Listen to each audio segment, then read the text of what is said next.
This is a Rabble Podcast Network show. New voices in your head. It's Radio Free Radio. Hey, this is Joel Plaskett in Dartmouth, Nova Scotia, and you're listening to The Ruckus on Ravel.ca. Hey everybody, welcome to The Ruckus. This is Kevin McGowan. Yes, today we are going to be speaking with Joel Plaskett from Nova Scotia.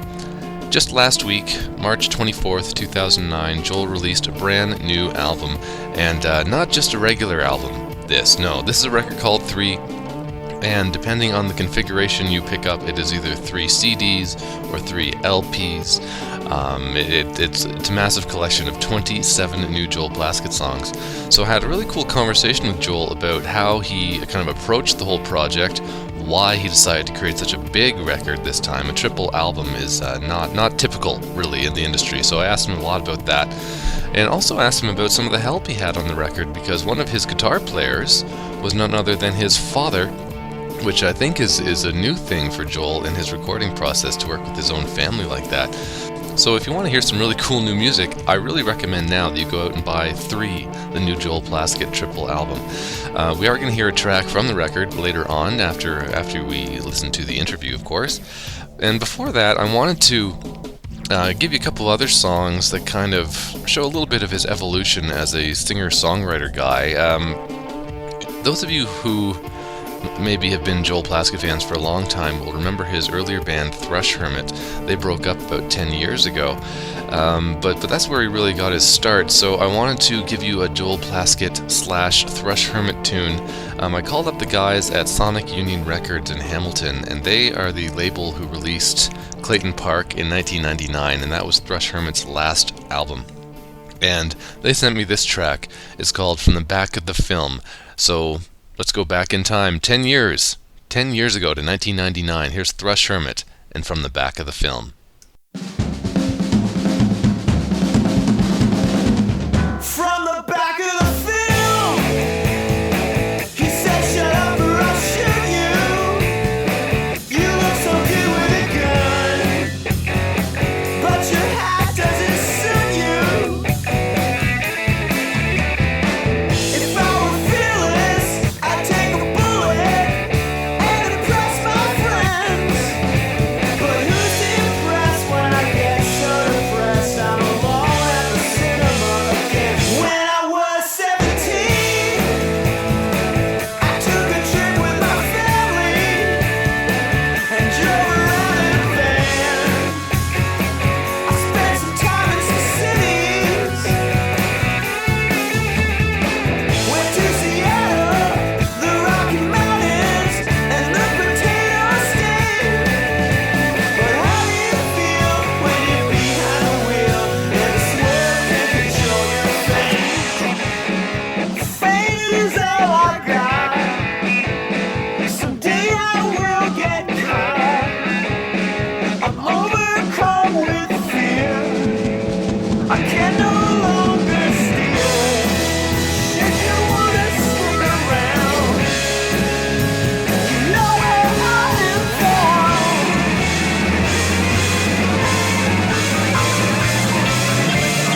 From the back of the film, he said, "Shut up or I'll shoot you. You look so good with a gun. You know your hat doesn't suit you. If I were fearless, I'd take a bullet and impress my friends. But who's impressed when I get so depressed? I'm alone at the cinema again." Oh yeah, that's great. That was Joel Plaskett and Thrush Hermit from 1999 with From the Back of the Film. I love that track. It's just a really loud rock song. It's great. You hear a lot of Joel's newer music. It's a lot softer, a lot folkier. It's cool to hear him really just rocking out with a little distortion. Go to sonicunion.com. That's sonicunyon.com, and you can pick that up as a digital download. It's no longer available as a CD or any other format, but you can still buy it legitimately from them as a digital download. It's about $10, I think, to get the whole record. And you might be interested to know as well that also on the Sonic Union website you can buy a tribute album to Thrush Hermit that came out just last year. And actually, that song from the back of the film was covered by Ms. Rebecca Higgs, who is another renowned Halifax artist. And actually, of course, we featured her on the Ruckus here back in our first episode way back in August 2008. So just a little extra trivia for you there. One more song before we get into the interview with Joel. This is from 2005's La Di Da album. It's definitely one of my favorite songs, and it's almost the exact opposite of From the Back of the Film, because it's very soft, it's very mellow, it's a beautiful song. It's called Happen Now. So we're going to hear this, and then we're going to jump right into my conversation with Joel Plaskett.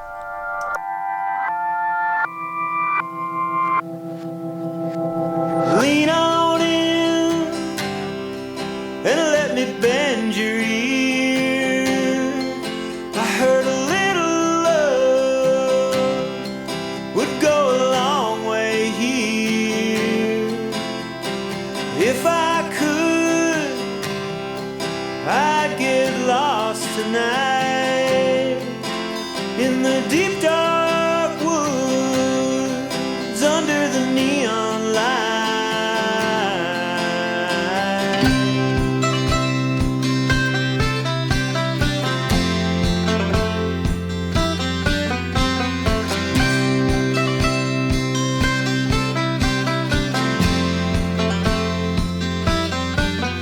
When your light turned green and my lamp got lit, I made my first mistake, and man, I paid for it.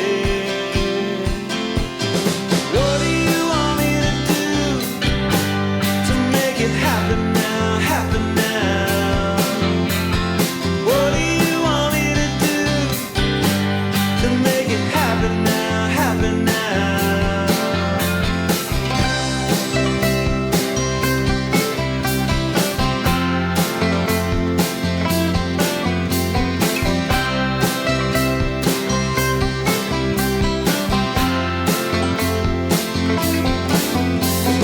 All my life, man, I've been running scared. But when I turn around, I don't see nobody there.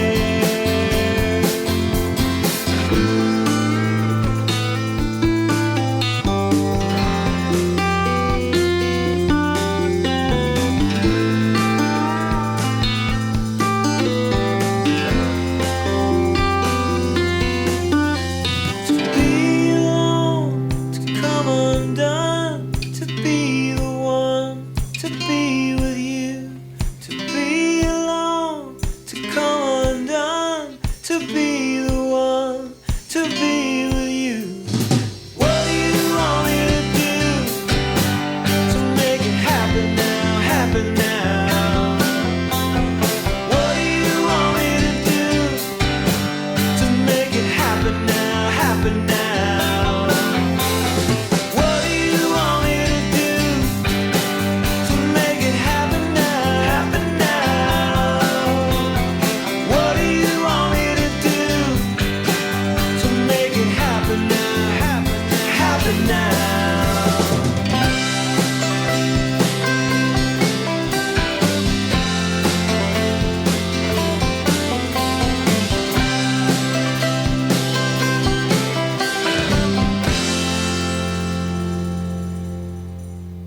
So tell me a bit about the new triple album 3.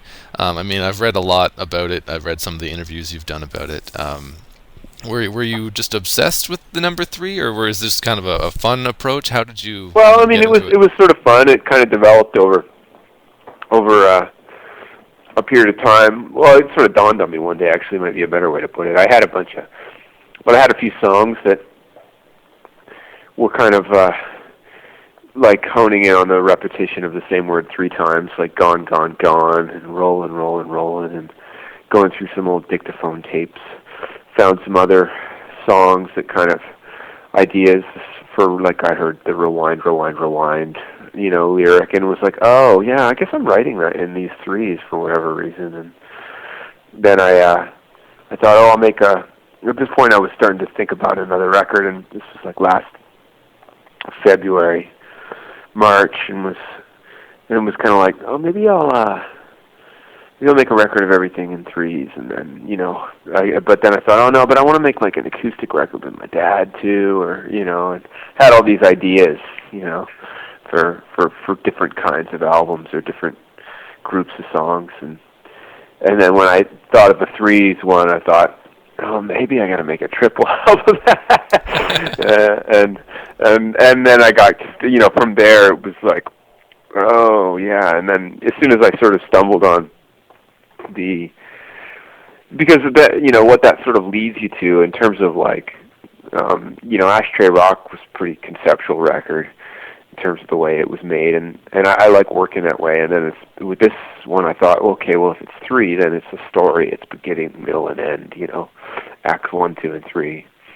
And once you have that in your mind, you kind of it just sort of.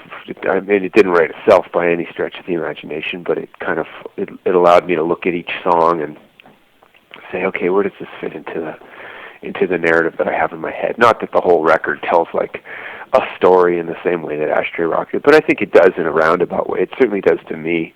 There's songs on there that come from very different times and different places, but the kind of basic themes of like going or being left behind and then being alone and then returning home are kind of like, that's how I divided the songs up, and just got carried away. I got carried away more than anything. It sounds very much like the story of a traveling musician, though. Yeah, I mean it is, and I realize that sort of it's not reinventing the wheel. There's plenty of people who travel to make a living, and lots of musicians who do, and but I feel like the success of any kind of not any writer. There's plenty of writers who can write outside of, who can imagine things. But I find, for me, I'm best at when I'm writing based on some form of personal experience or observation within my own world. And so I was trying to, it definitely tells, not my story entirely, it's not all autobiography, but it's, I was kind of, I'm not particularly good at complete fabrication when it comes to storytelling or songwriting. I tend to, hone in on something that feels close to my heart. Well, and I think that's what most likely appeals to a lot of people listening, right? If you feel you're getting a sense of the artist, you can relate a little more to them as a person, as opposed to I don't want to drop a name, but okay, Celine, somebody like that who doesn't write their own material, who's singing songs. You don't feel a connection with them necessarily as a person, but somebody who's a singer-songwriter, you certainly do.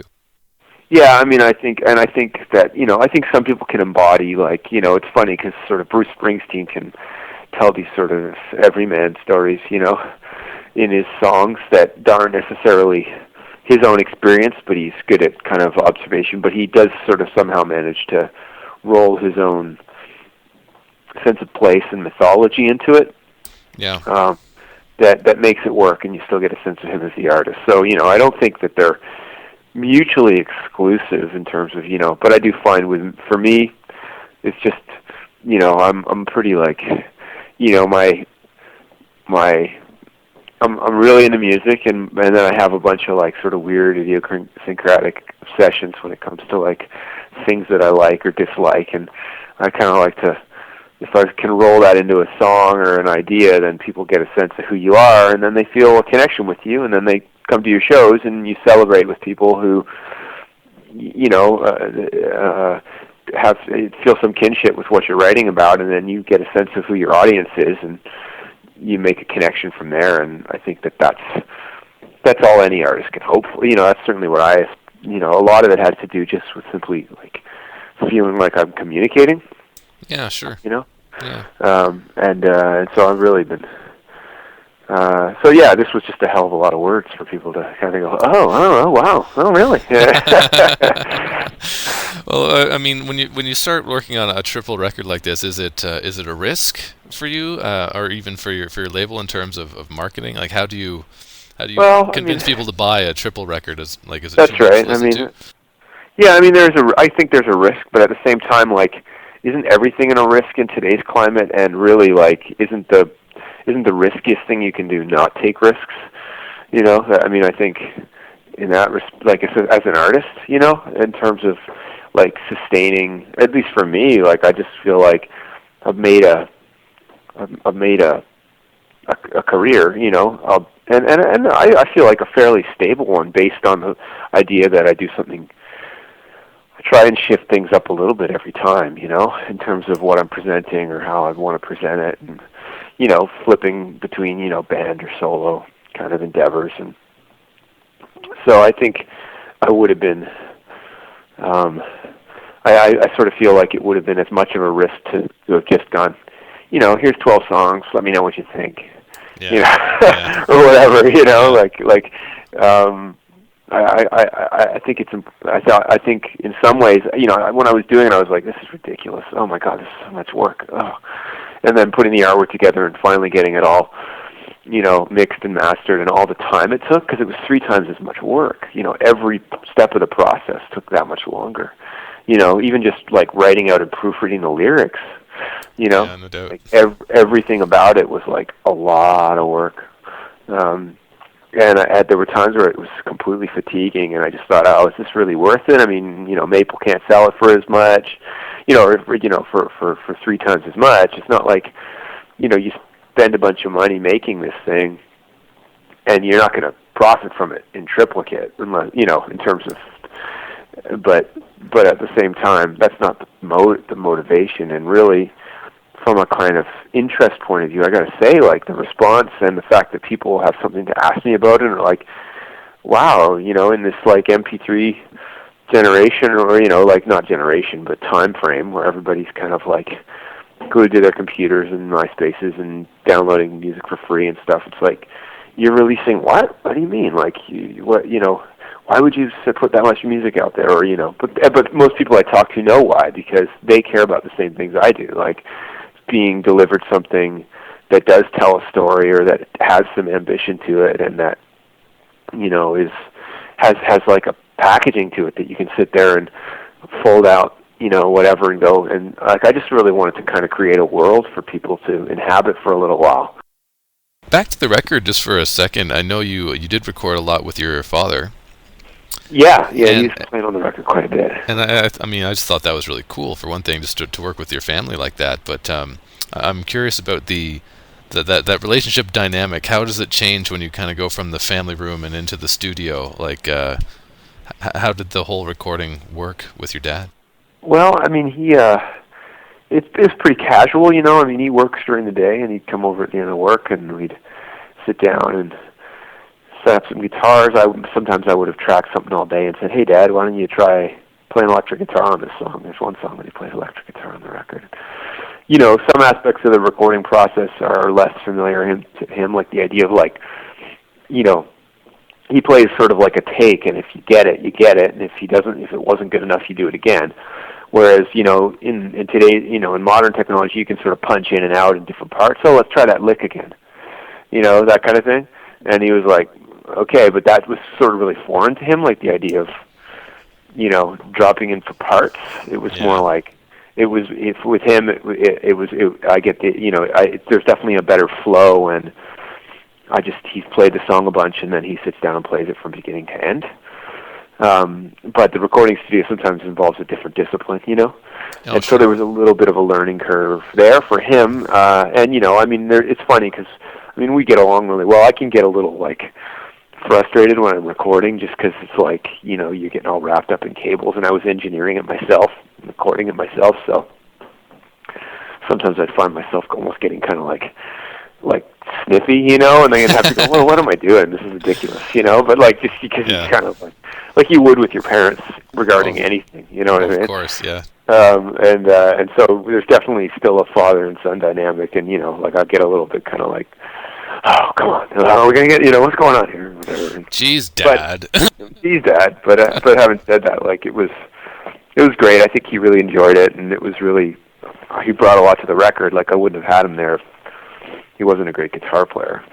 And he really is really it was a good opportunity for us to spend some time together. And he's coming on the road with me, which is going to be great. So oh, no way. Yeah, we're gonna. Oh, cool. He's going to be on the whole tour. So it's been cool in that regard. I think it's kind of an important record for me and for him in that respect, just for him to get to experience, a tour and for us to spend some more time together, and just kind of like, because we have a definite way that we play guitar together that I think is unique to us, and I've very much learned a lot of guitar from him. So it's the way we I find that he plays a really grounded style that complements the way I play the acoustic guitar. In particular, like, he plays sort of like a rhythmic finger picking, and then I'll often play like 4-string tenor, and it has this sort of floaty quality that's really, I think that's sort of unique to us. Oh, wow. I'm looking forward to seeing that. Yeah, I'm looking forward to going out and getting to it. Yeah.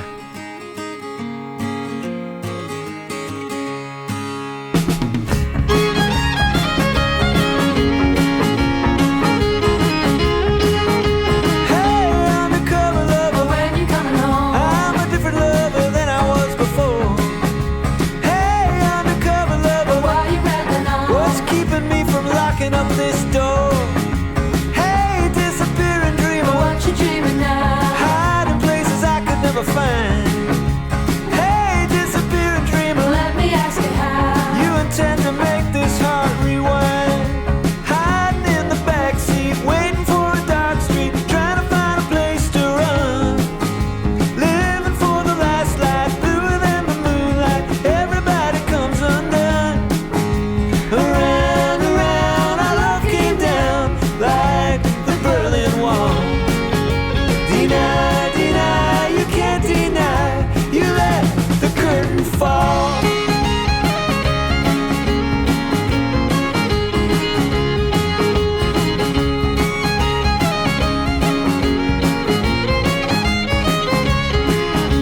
Hey, unravel, travel where you travel to. Is there somewhere else you wanna be? Hey, unravel, travel when it's me and you. Why's everything gotta break in three? Sitting on the back deck, writing me a bad check, bending down to tie your lace. 1, you were the lonely. 2, you were my only. 3, you went and left this place. Around, around, our love came down like the Berlin Wall. Deny, deny, you can't deny. You let the curtain fall. You let that curtain fall. That's what you did.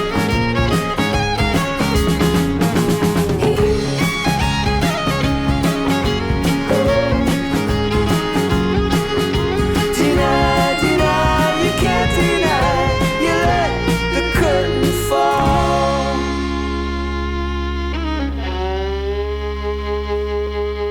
That's all. And there you go, my friends, from the brand new Joel Plaskett album 3, that was Deny, Deny, Deny. I love that track. I love everything I've heard from these 3 albums. I haven't actually been able to listen to all 3 yet, but what I have is just stellar, and the results are in from all the reviews. My God, everybody's just going ape for this record, so go out there, buy yourself a copy, and go to joelplaskett.com, where you can find out all the information on his upcoming tour dates. He is going to be taking his dad along with his band across Canada this spring, so he's going to be coming to a town and province near you. Check him out. Again, that's joelplaskett.com. And that's about it for the show today. I wanted to give you an extra little kind of bonus, though. Recently, I spoke with a guy named Kevin Staples.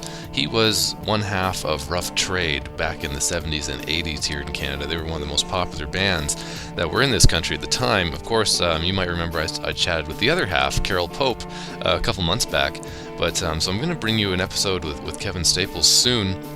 But one of the things I asked him was what music he likes now, what current music he likes. And one of the first things he said was Joel Plaskett. He really likes Joel. And so I wanted to just share that little tidbit of that interview with you guys as kind of a closer. But then an extra little bonus, when I was speaking to Joel, I told him, of course, what Kevin said. So I'm going to give you that little tidbit of conversation as well, just to wrap up the episode. So to review, we heard some Thrush Hermit today. We heard a couple of Joel Plaskett songs, one from La Di Da from 2005 and one from his brand new album 3. Again, 27 songs over 3 records. It's great. Go pick it up. Again, it's joelplaskett.com. Go check out his website. You can find all of his tour dates. That's it for me today, folks. Here's a couple little extra interview tidbits for you. We'll see you next time on The Ruckus. Well, like, what did I just hear today? I wish I could remember the name. It was a guy, performer from the Maritimes, single. Fashionable boy. What is it? I'm trying to think of this guy from the Maritimes. Fashionable boy. Fashionable. Oh, Joel Plaskett. Fashionable people. Fashionable is his song? Yeah, Joel Plaskett. Yes, that's it. Great. I've got Totally that cool. right. Yeah, just quirky and weird and great. I just was like, thanks for reminding me. I remember hearing it on CBC. So I've seen actually Joel play a number of times, and I mean everybody loves him. His shows are fabulous. Well, you can tell the guy's got a great, just a great twisted sense of humor and a nice twist on an old idea and put it back together. It's good. I was recently interviewing Kevin Staples from Rough Trade. Oh, yeah. And I was just asking him, because he's been kind of out of the pop music end of it for about 20 years, and he's been doing soundtrack work and stuff. And so I just asked him, so what do you like now? And the first thing he said was that Fashionable People song I heard on CBC. I absolutely love that. That's awesome. So I wanted to make sure I told you that, because that's cool. That's great. That Joel Plaskett, man, I love that track, and he really loves you. So I thought I wanted to make sure you heard that. That's great. Thanks for passing that along. That's wicked. Okay, no problem.